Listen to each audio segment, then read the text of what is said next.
You know, I'm just curious. I mean, obviously, Onderon is a core planet, or at least I shouldn't say that. It's a planet more core than most of the planets that we've been seeing the fighting happen in the Clone Wars. So much of this has been about the Outer Rim sieges, right? The Outer Rim territories, the Outer Rim this, the Outer Rim that. Very rarely has the latter half of the Clone War actually occurred in the core territories. I mention that because is it just me or does this planet seem relatively, like, weirdly low tech? Now, it's entirely possible that's deliberate. Tech does not mean automatic tech. They may have access to advanced technology, but that doesn't mean it has to permeate their everyday life, right? But I just thought that was weird. Like, right at the beginning, I'm like, God, this whole thing, they've been showing this city, and they've got market stalls and large, relatively empty streets and, stone buildings. It's just, okay, whatever. I do wonder why they have to put these telecoms around. You'd think there'd be some kind of announcement service for any of these places. I mean, we have that in real life. But then again, maybe they do, and it's just King Fruit Dot Dude. King Fruit Die? King Fruit Guy Dude has access to it and control over it. So, And now a new sun dawns. Anyways, it's a really good thing that the droids are super incompetent, isn't it? Like, can you imagine for a moment if the droids were competent? Because I can.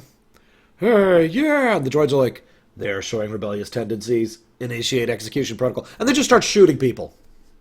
Just shooting civilians in the street. Yeah. Saw insists on fighting in the city, and what I find funny about that is he gives no real argument for that other than, this is war. I mean, Lord knows that the we have to accept some sacrifices argument is a valid one under certain circumstances, but everyone else points out the obvious alternative. We stay out here to draw their army out, and we turn this into a reverse siege. And that's exactly what they do. It's actually what ends up winning in the end, that and the additional munitions they get. Because the entire point is that, for whatever reason, oh god, I can't think of his name. It's Dooku does not actually want a prolonged war. He's not interested in that. He's interested in having control of a planet and turning its resources over into the war effort. So, you know how I mentioned the spectrum thing for the droids? Wouldn't it make sense if the droids could just communicate with each other in a way that doesn't involve saying, hey, here's something? I know that obviously for the sake of television, for something that we are seeing and hearing as a medium, we need to be able to see and hear things as the viewers, but I think it would be interesting if, for example, for the actual combat models or the high-end combat models like the general droid, a droid could just be like, just tilt his head a little bit and then look up and be like, orders have been sent, or something like that. I don't know, just food for thought. Then they have the droid transport fighter gunship things, which are very cool. I wish we saw more of them. It makes perfect sense to me. My first thought was, well, I mean, they have droid fighters. Why couldn't they have droid transport gunship things? So they tell Ahsoka after the counterattack starts, do not stay if failure is certain, and evacuate whom you can. I wish the argument between Anakin and Obi-Wan was a little bit better presented. Because as is, Anakin has all the points and Obi-Wan has almost none of them. Obi-Wan says we need to evacuate those people after their planet has been taken. Anakin says, why don't we get involved now? The Separatists already know that this is a proxy battle. The Separatists already know we're involved. Definitively, provably. So there's no point in trying to keep this hidden. And as I pointed out a couple episodes ago, it doesn't matter as much if you are in a proxy war with someone you're already at war with. Like, if the Separatists and the Republic were at peace, then obviously staying as uninvolved in this as possible would make a lot of sense. But they're already at war. In fact, they're at total war, the final step of war. So, this is even more confusing. But then Obi-Wan admits that, he has to, I wrote it down, what do you say? We need to know, we need to keep true to our intentions. We need to maintain our experiment. I get the idea of helping people help themselves. As I mentioned just last episode, or whenever I talked about that, I legitimately believe in that in real life. But at the same time, there's also a certain point in which you have to actually get involved, like Ahsoka did in the previous episode. And I find myself wondering, what experiment are you still running at this point that makes this even valid? Unless the whole point of the experiment is the Jedi provide aid, and we see if people can help fight our war for us. which sounds like an incredibly cold calculus kind of thing to do if you really think about it. A very cold fish kind of a thing to do. Which actually, now that I think about that, makes perfect sense for the Jedi Order, doesn't it? So never mind. I withdraw my complaint. Especially since Obi-Wan doesn't agree with it. You paid attention to that, right? Both Obi-Wan and Anakin actually agree with each other. It's just Obi-Wan is pointing out the realities. Funny fact, though, and it's amusing to me because Anakin is the one who actually brings up the obvious alternative. Well, why don't we just dump money on the situation? Have someone else go deliver additional supplies or munitions. And so they go to Hondo. This is interesting to me because if I might rewind time for a minute. I'm sorry, I know you hate it when I segue, but just please forgive me. One of the first times I ever became fascinated with world building, well, okay, was actually with Star Trek, but after that, one of the earlier times I really became fascinated with the very concept of world building, when the very idea of things making sense in the background and developing a setting really kind of started concreting for me, was with the Thrawn trilogy. When I first read it, when I was pretty young, because that came out a long time ago. And I remember the part in which Han is trying to convince Travis, I can't remember his name, one of the smugglers, to start smuggling actual legal goods for the New Republic. And his argument made so much sense that I found myself thinking, that makes sense. We have money, we do not have pilots and ships, we will pay you to supplement our trade connections and trade routes.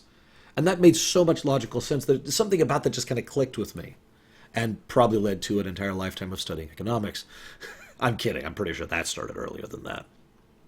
Anyways, my point of bringing that up is the argument here is incredibly logical. What Hondo has here is the possibility of a long-term beneficial relationship with the Jedi Council and the Republic military.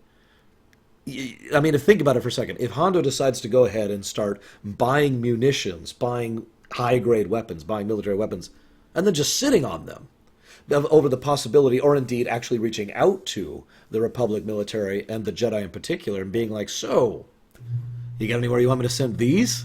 This could be a very profitable venture for him. And of course, this in particular tends to be very profitable. He makes plenty of money on this one. I just thought that was fascinating. So, Stila, this is the first time Stila really started having I'm going to die flags going over her head, for me personally. I'm curious what you guys thought about that. Obviously, walking into this, I know it was going to be her, but, for this time. But when I first saw this show, this was the first time I was like, okay, yeah, they're going to kill her off. It's an interesting topic, and I don't want to elongate these any more than I already do, but I do find it to be an interesting idea from a writer's perspective. How do you foreshadow a character's going to die without broadcasting it? Because the difference between the two is more minute than you might think. Anywho, Hondo is still awesome, by the way, just really quick. I do wonder who exactly is paying for this, by the way, just really quick. Is it the Jedi Council? Is it the Republic military? Is the Republic in general footing the bill? So funny how towards the end of the battle they're still focused on the king. We must get the king. He's the key to everything. Sure. I also like... So I mentioned... How do I phrase this? It is easy to write a cliched death.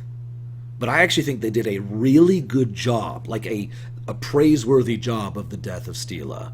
The construction of elements was very tight, very logical, and avoided most of the usual pitfalls of such a scene. It would have been easy for her to be like, oh no, I'm falling down. And that would be the end of it. But they didn't do that. Instead, they had so first, the ship crashes into the area, making the place unstable. Then, Stila actually does exactly the correct thing. She shoves the king, who, in these circumstances, is basically a civilian, or, if you prefer, a VIP.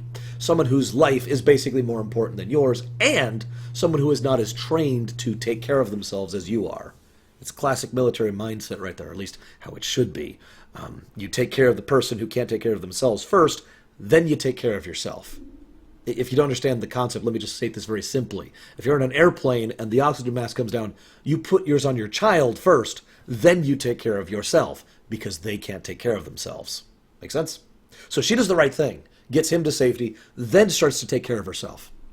Then Lux comes over, but I've got this, and he starts to fall. And this whole time I'm like, okay, yep, that's where this is going to go. Then Ahsoka gets involved because she has the frickin' Force. And again, this makes perfect sense because she has the ability to salvage this situation. Hell, she could have caught her on the way down if she had to. So she pulls him out, and she pulls her out. All of this makes perfect sense. The ship is not 100% destroyed, which also makes perfect sense. If I'm being honest, it actually irritates me how often in fiction, especially in Star Wars, the destruction of a given ship or tank or Death Star or whatever is like total, 100% gone. Instead, the ship is still partially functional and manages to shoot Ahsoka, which disrupts her concentration enough because she just got shot by a frickin' blaster cannon from a ship. You know, the kind of thing that probably should have killed her, if we're being honest. And then she drops her, and then she dies because she isn't able to recover quickly enough. The whole construction of the scene makes a lot of sense and made the whole thing have a lot more impact, and it just basically elevated my enjoyment of her horrific death. I'm sorry, that sounds horrible, but you know what I mean. If this, it would be so easy for this to be cliched. They were right there. And they avoided that, and I really liked that. Then they cut back to the Fruit King. It's actually what I wrote him down in as my notes here. We need more reinforcements. Come on, you need to give me more troops. Your troops have failed again. Now, this amuses me. As I said before, he's a moron, like a legitimate idiot. And the first time he talked back to Dooku, I expected Dooku to kill him. But, I mean, you know, I suppose in the interest of fairness, he is an easy and cheap puppet, so sure. But all that does is give him 1 HP, if you understand my analogy. Or I guess technically 2 HP. So 1 HP is down from that, so now he's at 1 HP. Then he starts mouthing off again. So in addition to the fact that he was mouthing off, Dooku's no longer interested in the war. He doesn't even have to order the death of the king. The droid just shoots him on the spot. Something was immensely satisfying about that. He just went out like a chump, as he should. Quick note, just final note. So there's this huge gathering, right?